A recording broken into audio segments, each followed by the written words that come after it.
Аллах Субхана ва Тааля. Също така благодаря и на Байрам, разбира се, с Байрам за поканата и за честта да бъда първият лектор за тая година, както разбирам, гост-лектор. Наистина, уважаеми братя и сестри, понякога си и в Родозем го споделяме и с джамата, много, може би, понякога сме нехайни или не оценяме това какъв ниамет и какъв благодат е хора да се съберат на едно място и да учат религията на Аллах Субхана ва Тааля. Може би понякога е така, покрай другото влизаме в джамията, излизаме и не вникваме и не мислиме какъв берекет е. Ако се замислиме само над това, че милостта на Аллах е над този джамат по това време, това е най-ценното време, търсенето на знание. Ти си седнал 10, 15, 20, половин час да изучаваш, да чуеш нещо за Аллах, Господаря на световете. Знаем хадиси много и обкръжението на Аллах от мелайкета и отиват при Аллах, какво записват, добрината записват, които са тук. И така на всички тези, темата не ми е по превъзходството на знанието, но тъй като сме се събрали и казваме, че фейн на зикрата в абел муъминин, наистина в напомнянето има полза за вярващите. Дори нищо ново да не кажем днес или тази вечер, да си припомниме нещо, аят, хадис. Това е достатъчно като благодат за вярващите. Защото сме чували в Медина, когато бяхме още студенти, учени хора казват, специално за Шейх Шенкити, ако не ме казва, след сабах сярат един аят до един аят. Едно знамение до обедната молитва. Тълкования, беседи и така насетне. А в момента ние казваме много аети, много хадиси, много случки, много анализи.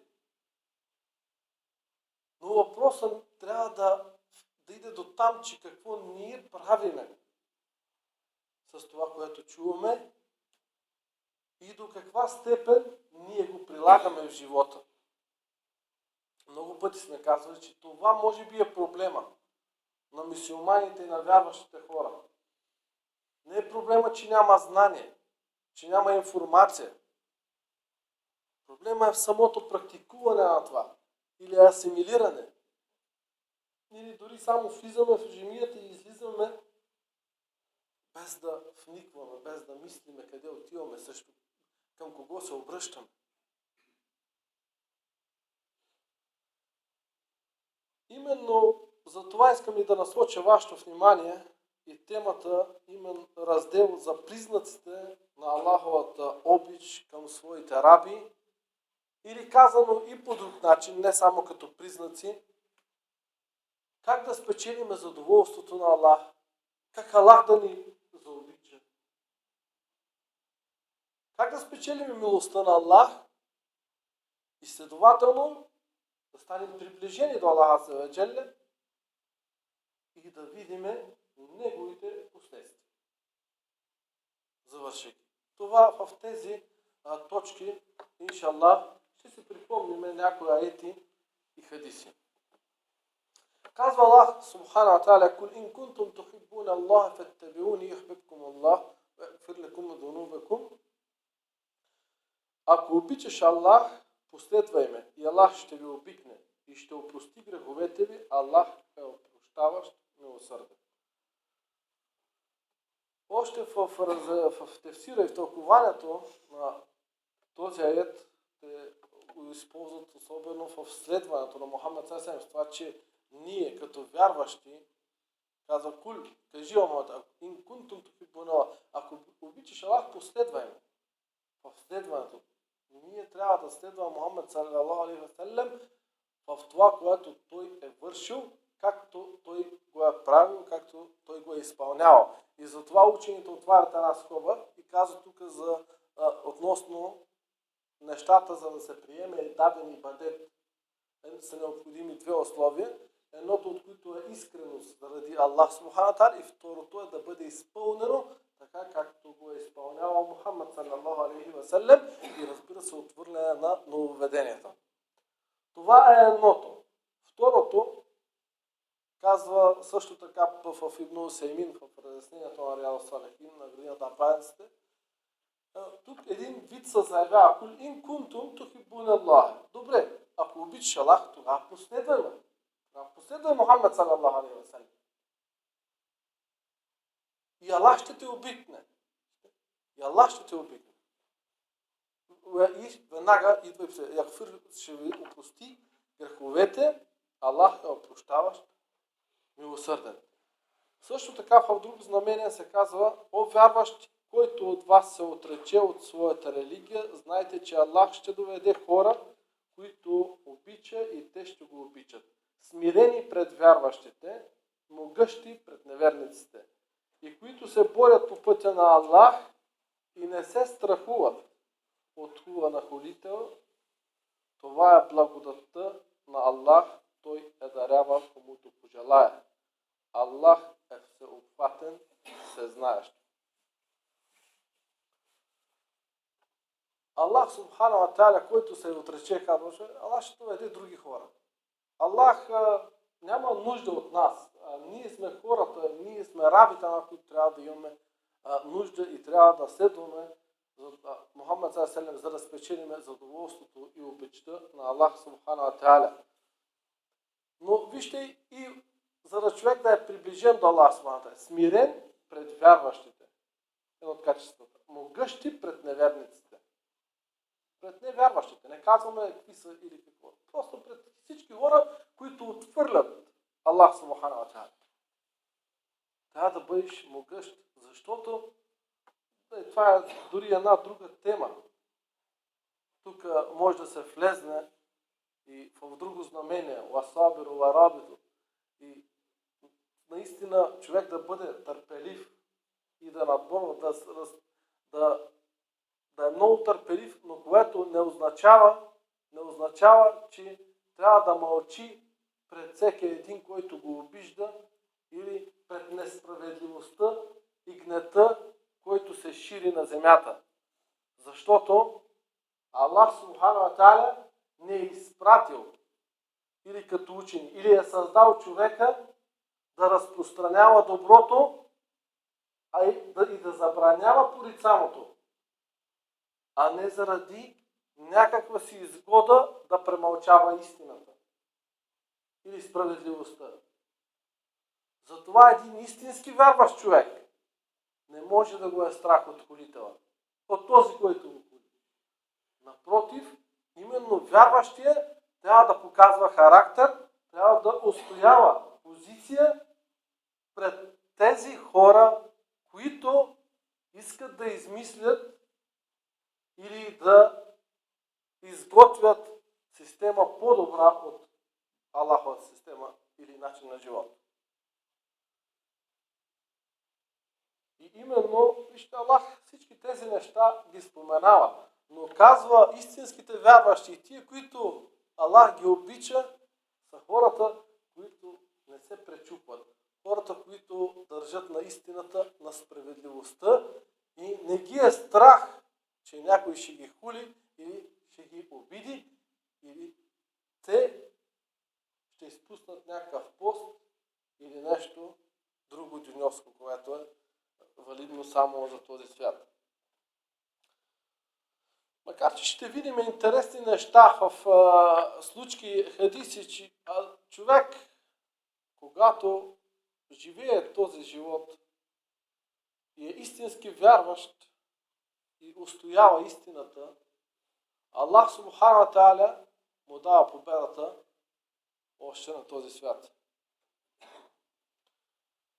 В хадис се казва също така в мен аде ли велиен факад ва'ад Аллаху лил харб. Аллах, това хадис кутси, Аллах Всевишния казва на онзи, който враждува с мой ближен, аз съм му обявил война. Моят раб не ще ме доближи с нещо по-обичано от мен, от това, с което съм го задължил. Или фарзовете. Моят раб продължава да ме доближава чрез допълнително служене, допълнителна филя и бадет, докато го обикна. А щом го обикна, аз ставам слухът, с който чува, и зрението, с което вижда, и ръката, с която хваща, и кракът, с който ходи. Ако ме помоли, ще му дам, ако поиска да го закрилям, ще го закрилям. Вече тук, уважаеми брати и сестри, влизаме в тема за вали. Вали Аллах. Приближение на Аллах Субхана ва Та'аля.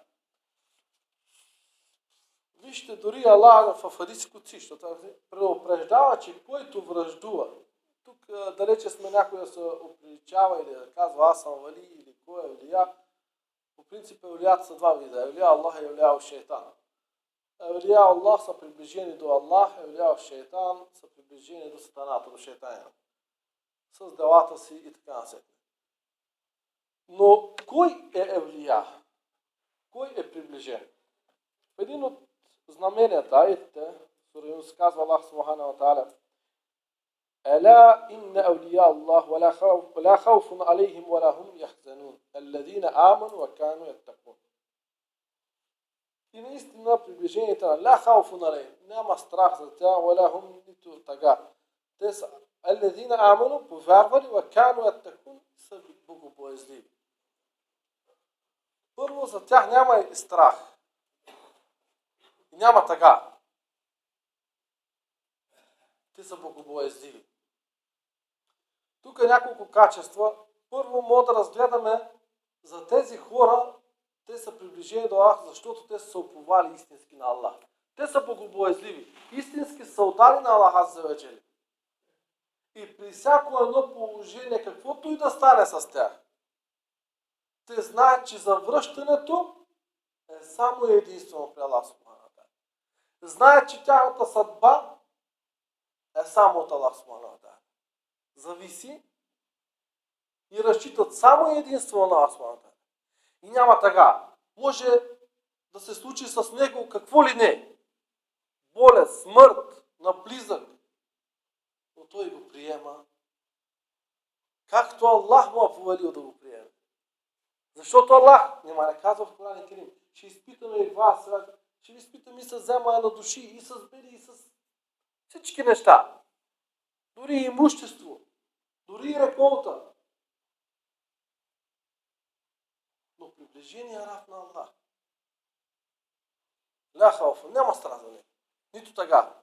Защото знае, че всичко принадлежи на Аллах. Аллах, който му е дал, е него. Аллах, който му го е взел, пак е на Аллах Субхана ва Та'аля. И завръщането е при Аллах Азза ва Джалля. Рано или късно.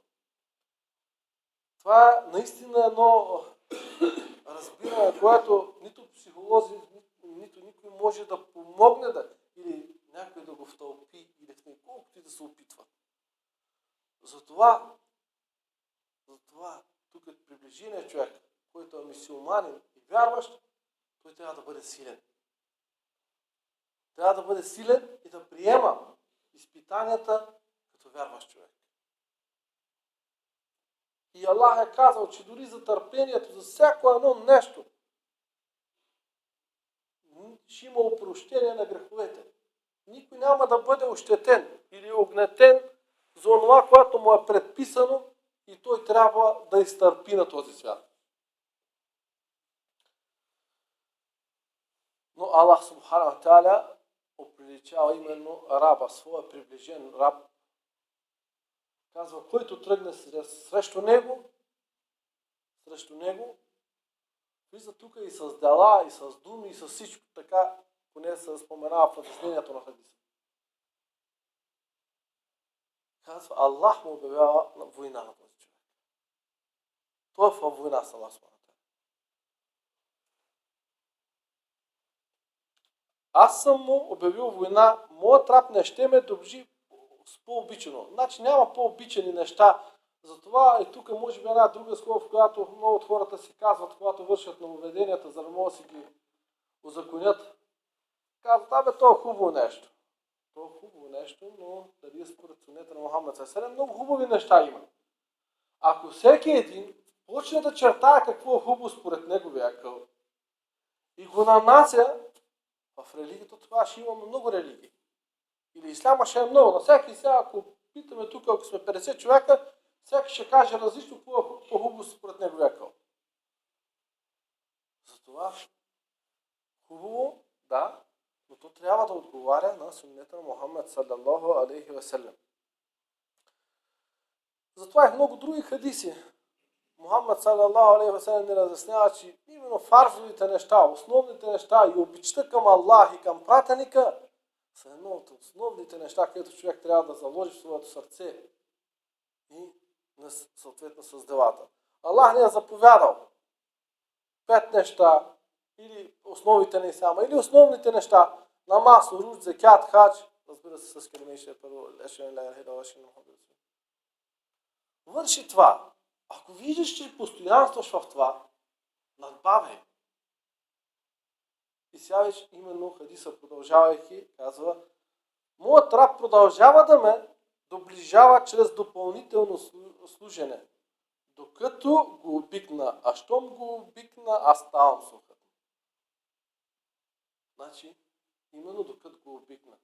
Ние със всеки един ибадет, с всяко едно допълнително нещо, независимо било то садака, било то намаз, било то уруч, било то хадж, каквото и допълнително да е, ние се извисяваме на това смата.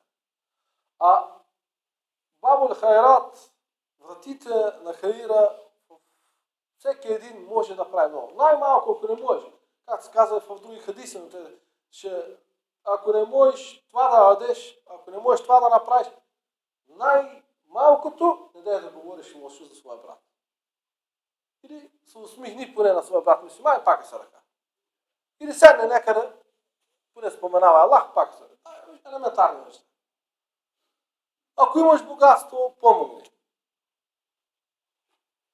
Ако имаш някой комшие, иди му помогни нещо да направи. Но най-малкото, поне не дай да вредиш. И това пак ще е садака, иншаллах, да заради Аллах. Много неща, много врати човек да прави добро и да трупа капитал за другия свят. И това не е случайно, това не е нещо маловажно, защото вижте, всяка една дигаме степента, докато Аллах ни заобикне. Много важно нещо е човек да настрои своята психика и своето намерение най-вече да живее живота заради Аллах постоянно. В постоянен синхрон. Да не вземаме религията. Вие тук, машаллах, много лекции са изговорили, много вие сте над това ниво, но все пак нека си го припомним. Човек да живее с Аллах субхана ва тааля. Да живее с религията на Аллах вътрешно, постоянно. А не религията да е само вид обряд, в който превърнаха немюсюлманите своите религии. И опита са в комунизма и преди това да обърнат и исляма в такава религия. Да затворят само в джемията да си мюсюлманин, извън джемията да не си мюсюлманин. Или да вървиме на текята само, или да четем мевлюте само, или най-различни обряди и край. Или да чакаме да умреме да не сторят девет и това не е религията. Това не е била религията нито на Мохамед саллаллаху алейхи ва саллям, нито религията на сахабетата, нито на праведните, на никой не е бил това религия. Това е религия на заблудата, който мисли, че това е религия.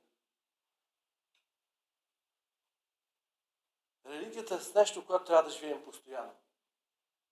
Нията, възнамерението, задоволството на Аллах субхана ва тааля.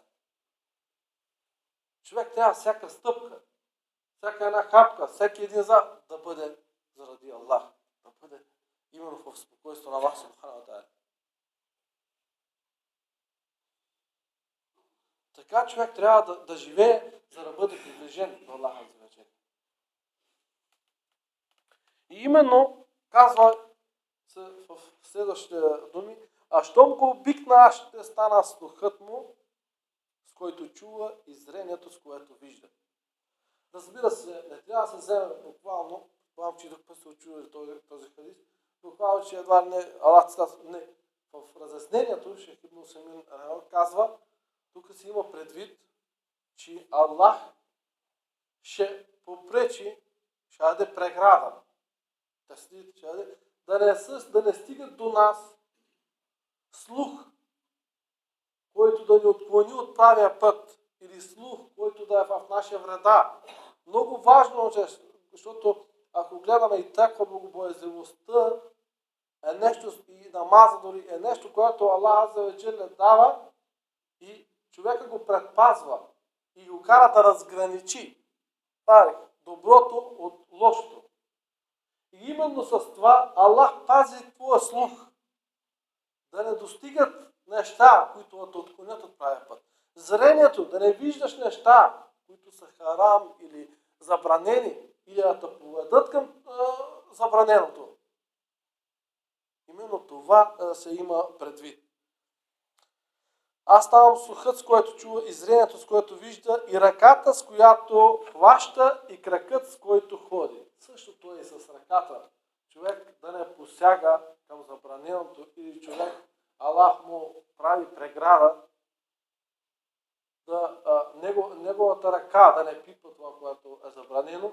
Същото нещо е и с краката, с където ходи, да ходи по разрешени места и Аллах да го предпазва от лошото. И ако ме помоли, ще му дам, ако поиска да го закрилям, ще го закрилям. Вижте, само тези думи, ако ме помоли, или ако иска нещо от мен, ще му дам, и ако иска закрила, ще го закрилям. Аналогично в друг текст, в който се казва, че Аллах слиза на небе в третата третина от нощта и казва, има ли някой да иска да му дам, някой да моли за опрощение, да му опростя. Това са много силни думи.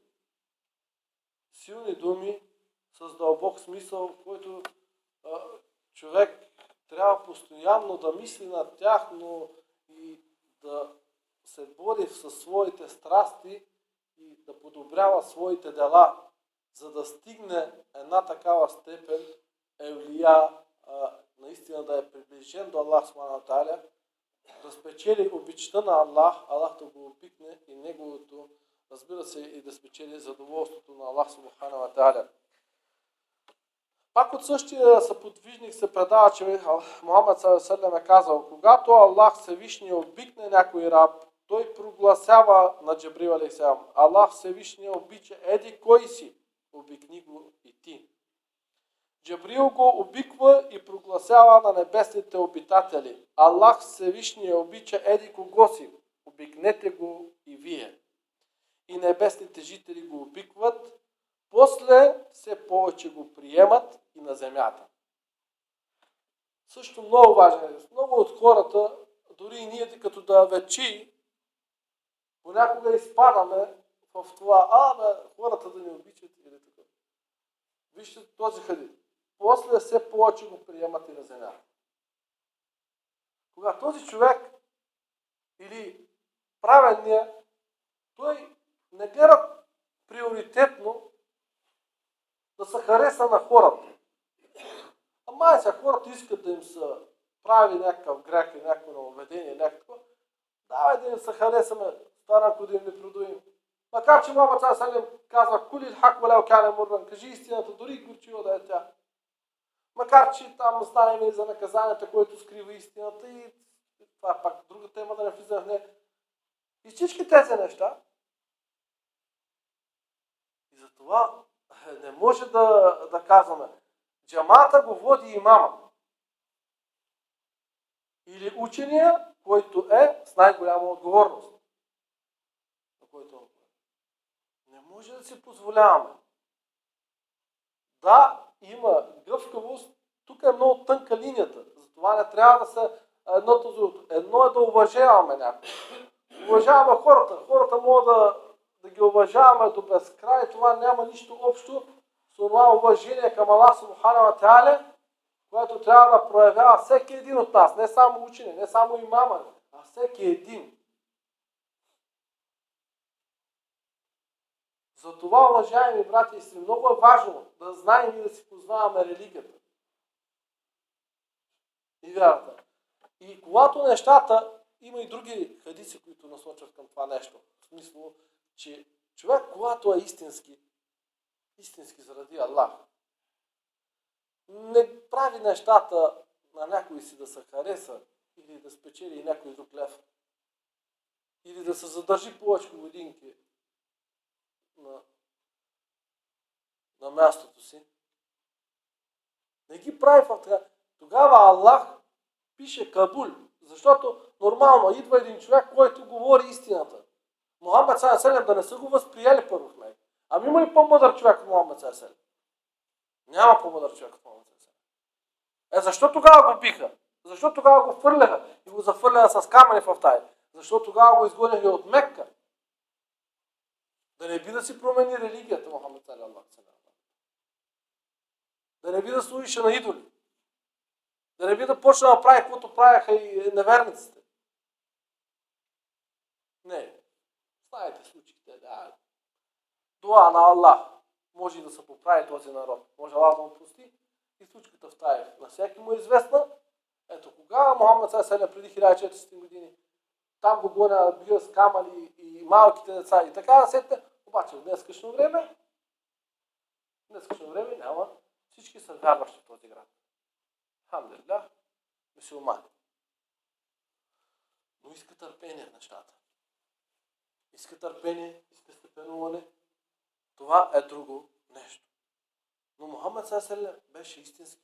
Беше истински и живееше с това, което Аллах Азза ва Джалля го ще изпратил като мисия да разпространява Словото на Аллах, думите на Аллах, религията, ислам, вярата в Аллах Азза ва Джалля.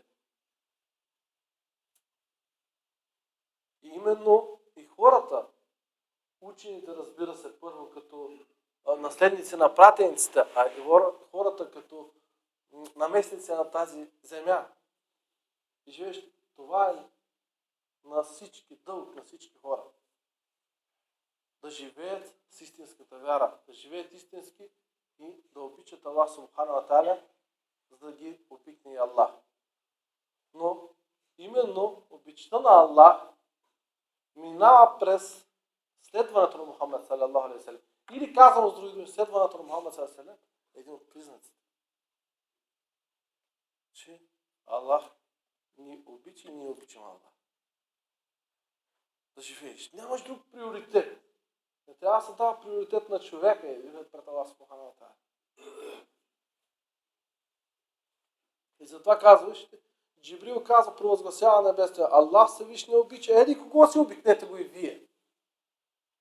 Аллах, ако спечели милостта на Аллах, Аллах да обикне. И след това дава Аллах Кабул на този човек, неговите дела и от хората.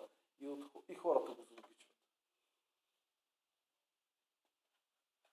Затова също така, вече в друго нещо и обичта на хората, човек, ако се очисти от много от качествата, които Аллах Субхана ги е забранил, като завист, горделивост и други такива, които убиват добрите дела и ги унищожават, и наистина ще забележи как в живота всичко се нарежда, печели се обичта и на Аллах, а след това и на хората. Защото приоритетно за нас е да ни обикне Аллах Субхана ва Тааля.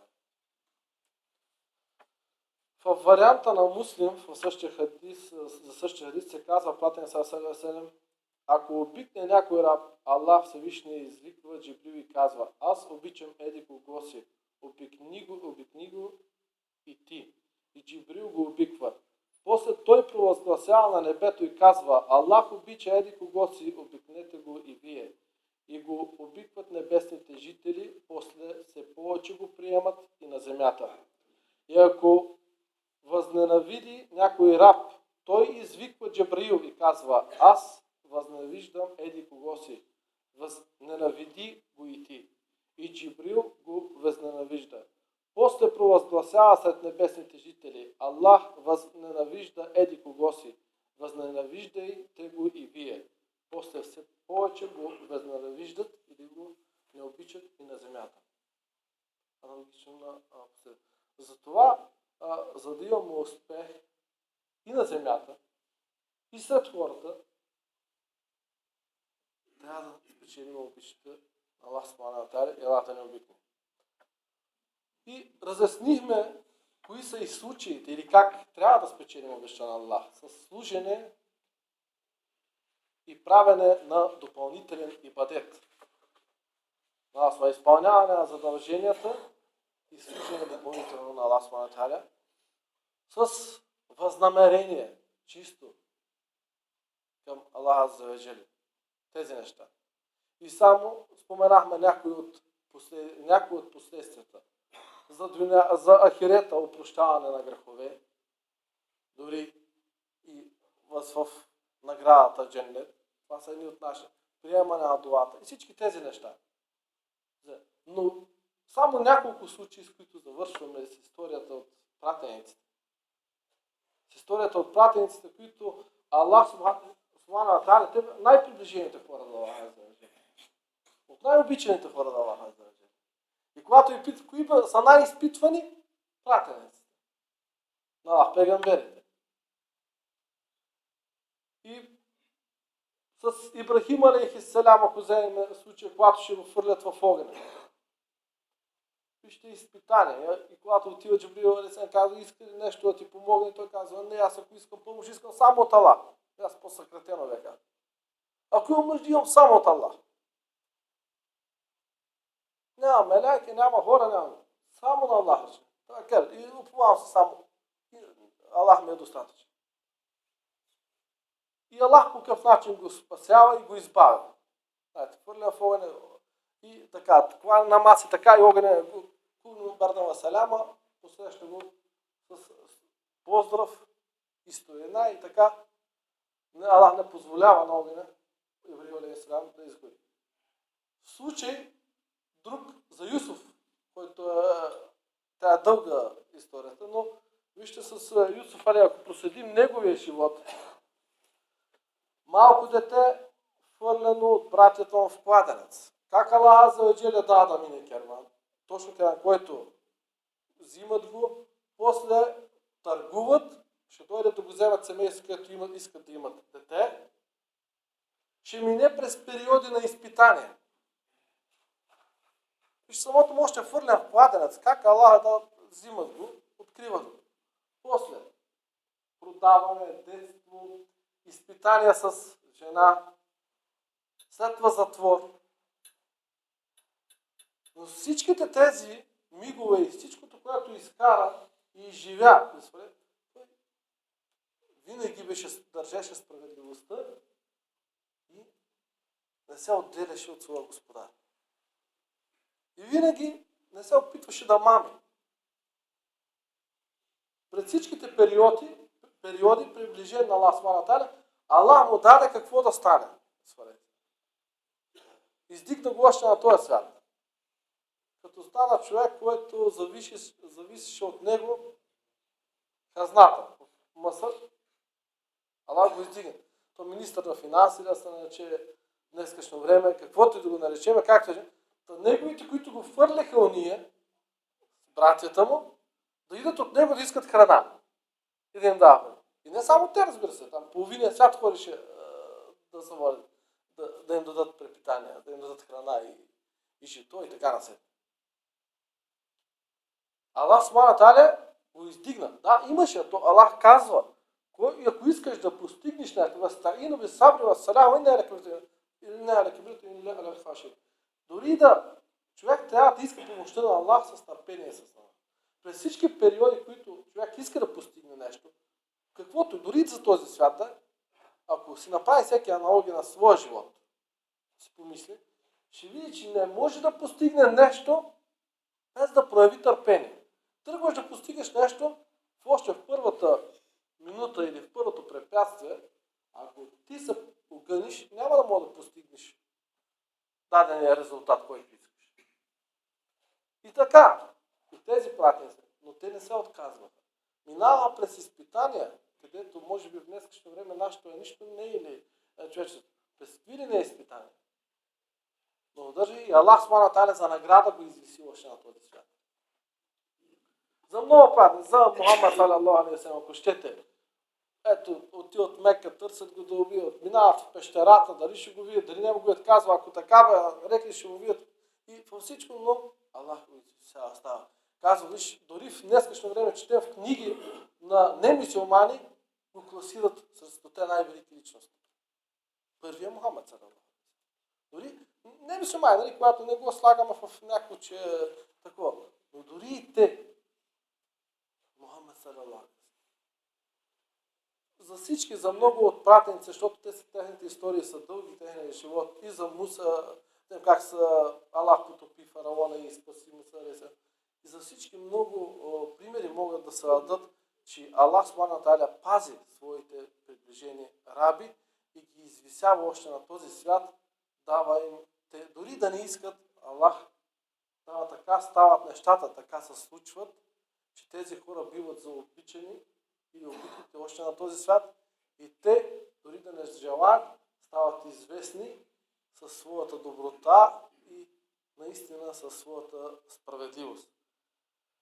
Така че ние се оповаваме само и единствено на Аллах субхана ва тааля и трябва да живеем единствено и с задоволството на Аллах, да следваме Неговия пътя, който ни е очертан от Мухаммед салалаху алейхи ва салям като най-прекрасен образец и правиме дуа, иншаллах, да бъдем от приближените раби на Аллах субхана ва тааля, които се борят да спечелят Неговото задоволство и молим Аллах субхана ва тааля да помилва и нас, нашите близки, нашите семейства и да подобри положението на всички вярващи по света и най-вече имащите нужда в това време, брати и сестри в Сирия, в Египет и по целия свят.